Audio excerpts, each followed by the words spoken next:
Of a truth, I believe we live in an era where laziness is fueled at most and celebrated amongst us. I am not here to discredit anyone or disrespect anyone. Neither I'm here to create an atmosphere of mockery or to take advantage of anyone's situation.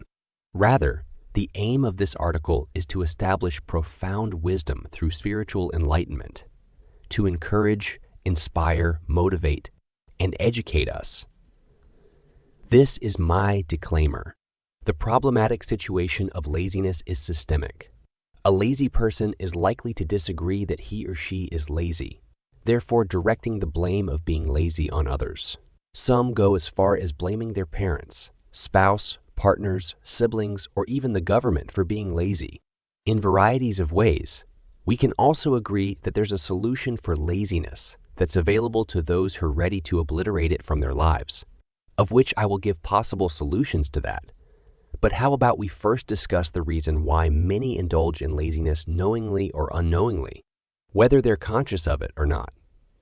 So pay attention to the details in this message because it's a spiritual eye-opener. Laziness isn't all about being physically weak, rather being mentally weak. The mind is where your entire being resides, as it's said to be the primary source of existence. There's a difference between being lazy and being idle. A being could be idle for a moment, but not lazy, in the sense that he or she might be working on something or a project or generally working on themselves that people can't see yet. In our society today, we've been subjected to think or believe that just because someone doesn't really have a physical proof of them being busy at the moment, it automatically means that they're lazy. When the Bible clearly made a reference to address the issue of idleness in Proverbs 16, 27, 29, idle hands are the devil's workshop. God was literally trying to address being idle in the sense of being lazy mentally.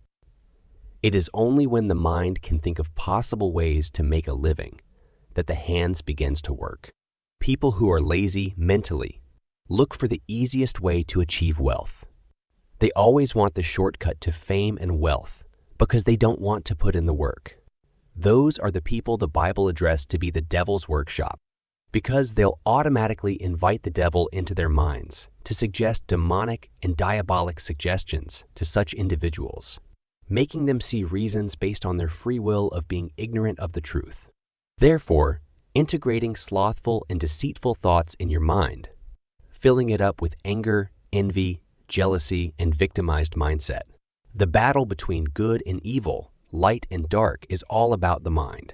It's either you're positive or negative, strong or weak, shallow mindset or confident, believer or non-believer, etc.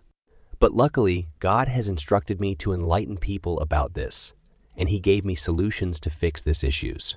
So how can we fix the issue of mediocrity and spiritual laziness? 1. Create a visionary board. Plan. I believe that every being on earth should make it a mandatory step to create a vision for themselves. Without a vision, there's no direction. And when there's no direction, there's no purpose. Envision yourself in the next 5 to 10 years from now. Write it down and stick to that vision.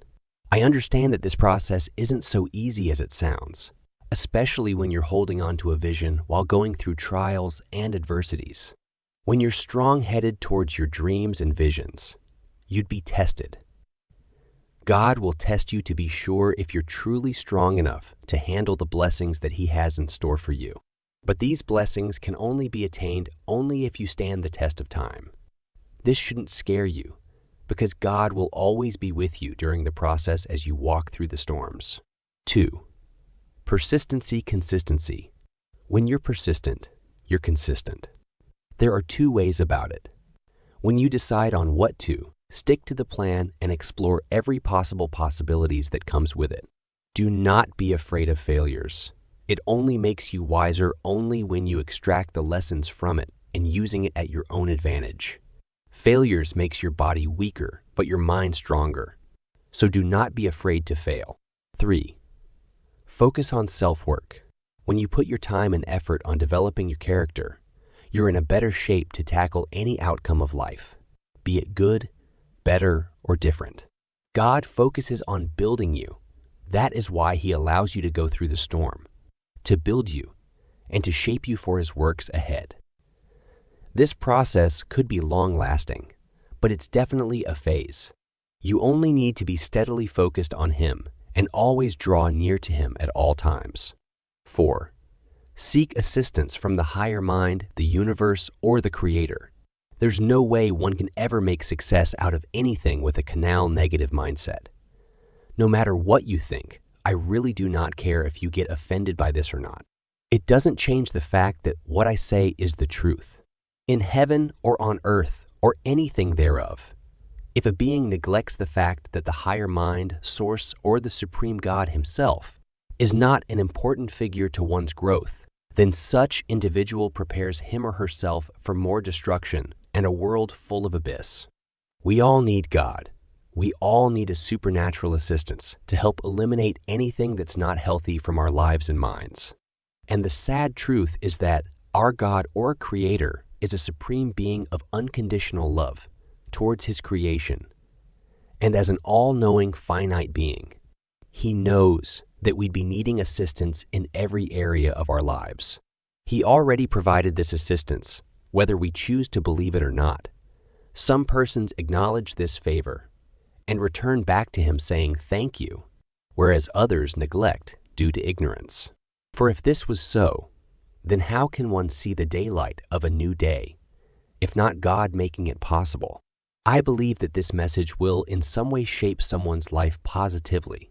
And trust me, when you put these steps into a practical order in your own way, or finding out what works best for you and sticking to it, you can change your life for the better and help shape a better world. Not just for yourself, but also to others around you. Believe me when I say that many people see certain changes from you, whether positively or negatively, and are motivated or inspired by you to also implement such change in their lives. Our enemies, siblings, parents, friends, colleagues, neighbors, or maybe random strangers. We all inspire others in some way. Some make it known to you that you inspire them, whereas others don't. But the question we must ask ourselves is, what impact am I making? My name is Bezzy Francis. Stay blessed.